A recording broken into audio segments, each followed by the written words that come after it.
Okay, welcome back, everybody. Today we're going to talk about biconditional statements. So let me tell you what a biconditional statement is, and we'll look at a bunch of examples and talk about everything related to biconditional statements today. First of all, what is a biconditional statement? A biconditional statement is when you combine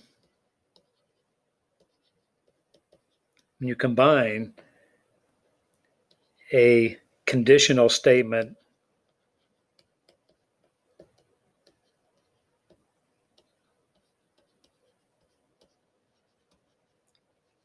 and its converse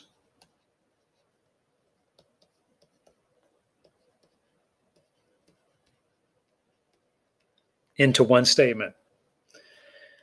So whenever you see the words if and only if, you'll know you have a biconditional statement. So let's just take P if and only if Q. So P and Q stand for statements that are one's a conditional and the other is a converse of that conditional. Remember, converses are when you switch the if and then clauses. So built into this if and only if biconditional is really two statements. And one is forward is if P then Q. So that's forward, going forward. But also built into the biconditional is going backwards, the converse. If Q then P. So they're both together in the biconditional. We have some notation to go along with that, which you'll see instead of words sometimes. So if you see the notation with a double arrow looks like this. So the double arrow means P implies Q and Q implies P, or in other words, if P then Q and if Q then P. So that's just a different way to write a biconditional. So here's if P then Q, if you write it with an arrow, P pointing at Q.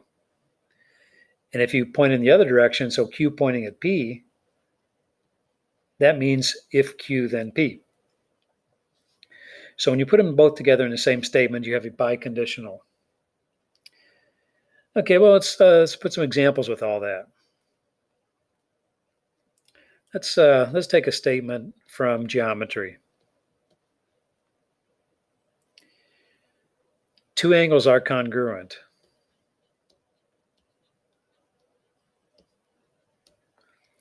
Two angles are congruent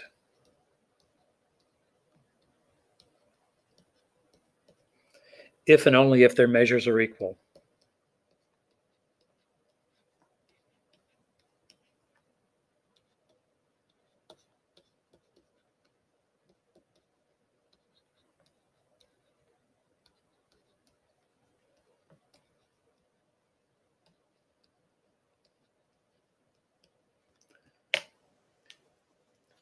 So within that biconditional, which we recognize it's a biconditional because of the words if and only if, which I'll underline here, if and only if.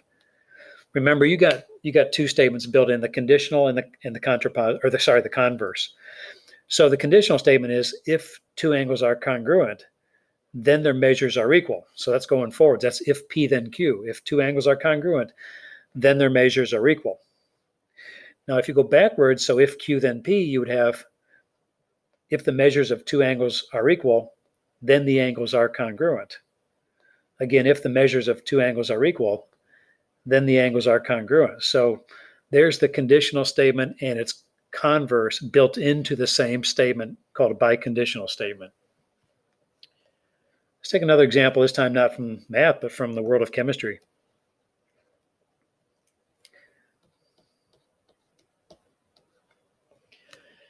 A solution is a base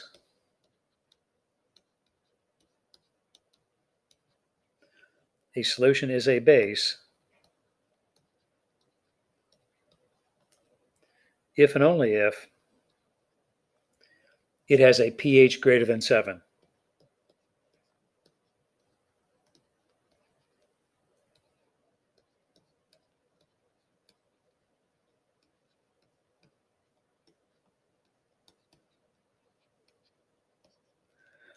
Okay, so you recognize the if and only if symbol there. So let's write again the conditional statement and its converse.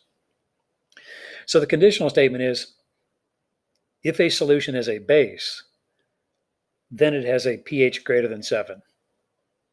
Again, if a solution is a base, then it has a pH greater than 7. Now, also built into that is the converse. So if a solution has a pH greater than 7, then it is a base. Repeating, if a solution has a pH greater than 7, then it is a base. So those are examples of biconditionals, and we took them apart to see that each biconditional contains a conditional statement and the converse built into one statement. Okay, let's do another slightly different type of example here.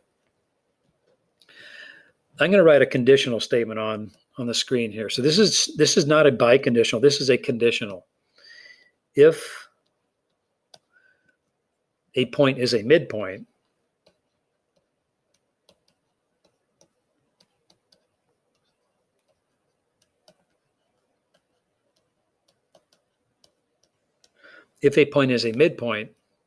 then it divides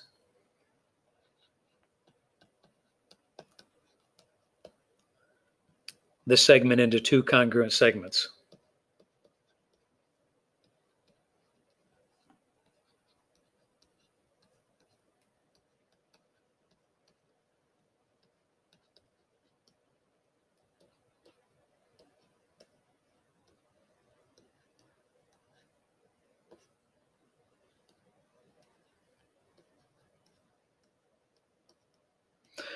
Okay, so our job this time is to write the converse of this and then the biconditional.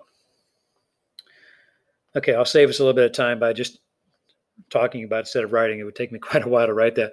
So the converse of the statement is if a point divides a segment into two congruent segments, then it is a midpoint.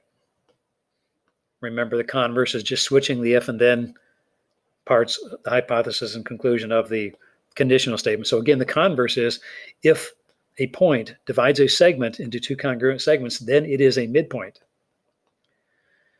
Okay, now let's put those two statements together into a biconditional. So here's the biconditional. A point is a midpoint if and only if it divides the segment into two congruent segments. Repeating the biconditional. A point is a midpoint if and only if it divides the segment into two congruent segments. Okay? Okay, now let me write a little bit out here that we probably should keep straight here before we move on. Biconditional statements can be true or false.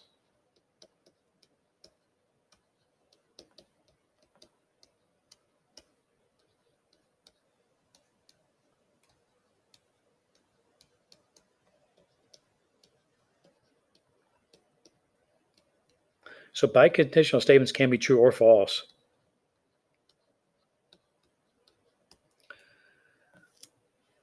In order for a biconditional statement to be true, both directions have to be true. I should probably write that out. In order for a biconditional statement to be true,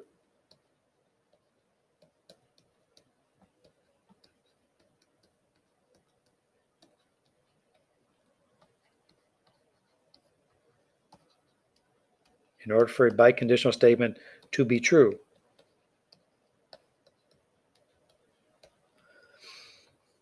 it must be true in both directions.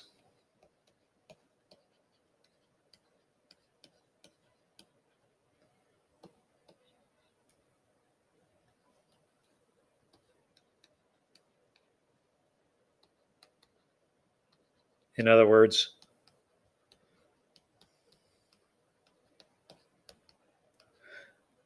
the two built-in statements must both be true. So the conditional and its converse must both be true in order for the entire biconditional statement to be true. So we'll kind of look at that. So our next statement is we're going to determine if the biconditional is true. And if it's false, we'll have to give her counterexample. Remember, counterexample is just one situation where the statement's not true. Okay, so here's your statement. This is a biconditional. You'll recognize it, and we're going to say whether it's true or false. So the biconditional is this: a square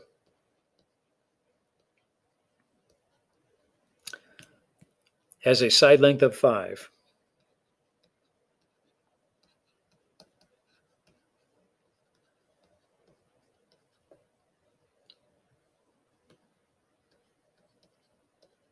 A square has a side length of 5 if and only if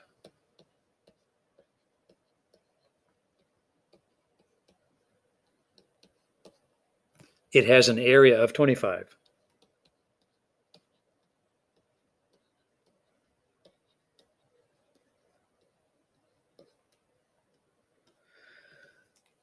Okay, so we're going to decide whether this biconditional is true or false. Remember, to be true, the biconditional has to be true in both directions. Let's read it one more time and then analyze it. So the biconditional says a square has a side length of 5 if and only if it has an area of 25. Let's take it forward first. If a square has a side length of 5, then it has an area of 25, which is true, right? 5 times 5. Let's take it backwards. If a square has an area of 25, then its side length is 5. And that's also true because the square root of 25 must be 5. So this biconditional is true in both directions. So we would say that that is a true biconditional, because biconditionals could be false. That's a true biconditional. Okay, let's take one more that's related to that. So here's another biconditional.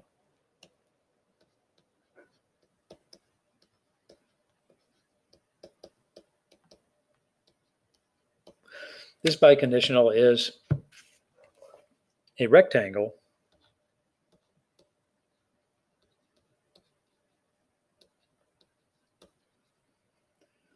has side lengths of 12 and 25.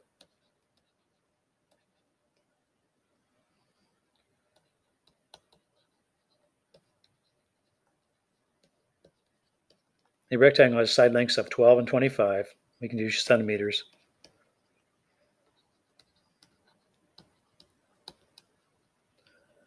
If and only if its area is 300 square centimeters.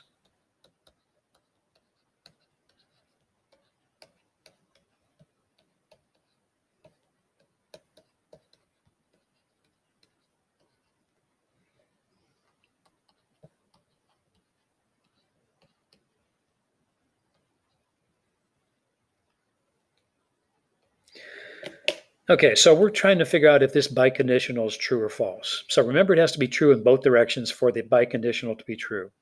Let's take it forward first. If a rectangle has a side length of 12 centimeters and 25 centimeters, then its area is 300 square centimeters, which is true because if you take 12 times 25, you're going to get 300. So the biconditional statement is true going forward. Let's try it going backwards. If a rectangle has an area of 300 square centimeters, then its side lengths are 12 centimeters and 25 centimeters.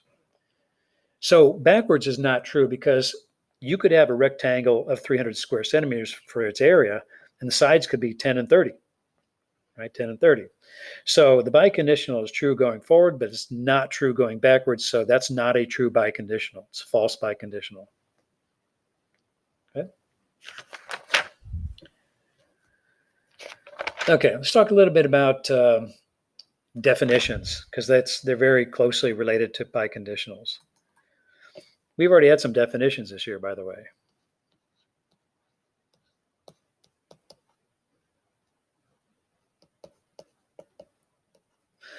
Okay, so what really is a definition? A good definition can be written as a biconditional.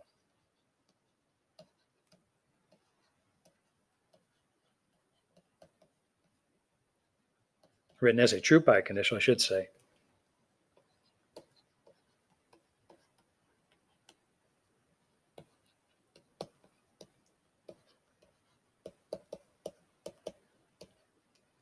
So a definition can be written as a true biconditional.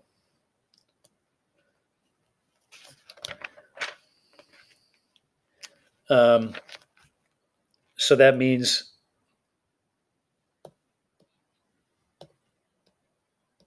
that we can use it forward and backwards.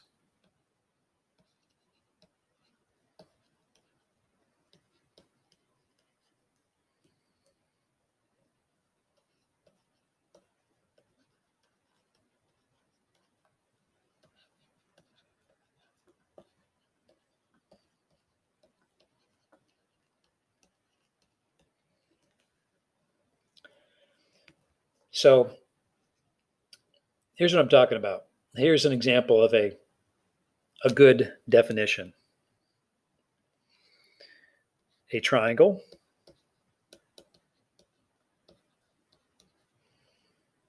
is a three-sided polygon.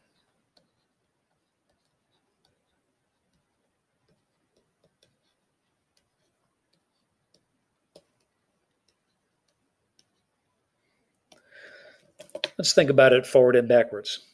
The statement is a triangle. It's a definition. The triangle is a three-sided polygon. If a figure is a triangle, then it is a three-sided polygon. That's true.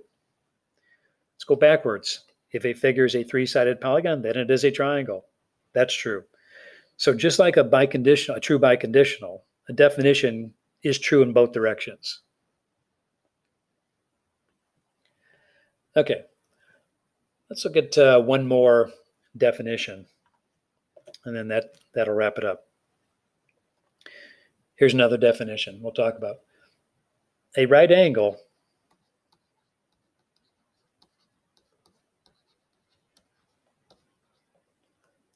measures 90 degrees.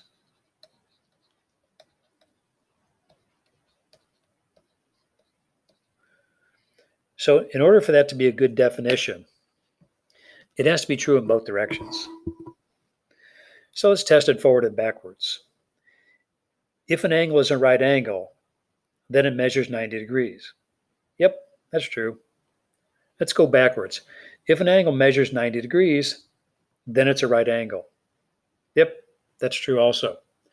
So if that statement cannot be true in both directions, it's not a good definition. It's not a good definition. Okay, so we have everything we need to know. So just kind of summarizing what we talked about here today, a biconditional has really two statements built in, separated by if and only if. Going forward is the conditional statement, like you can write that with an if then.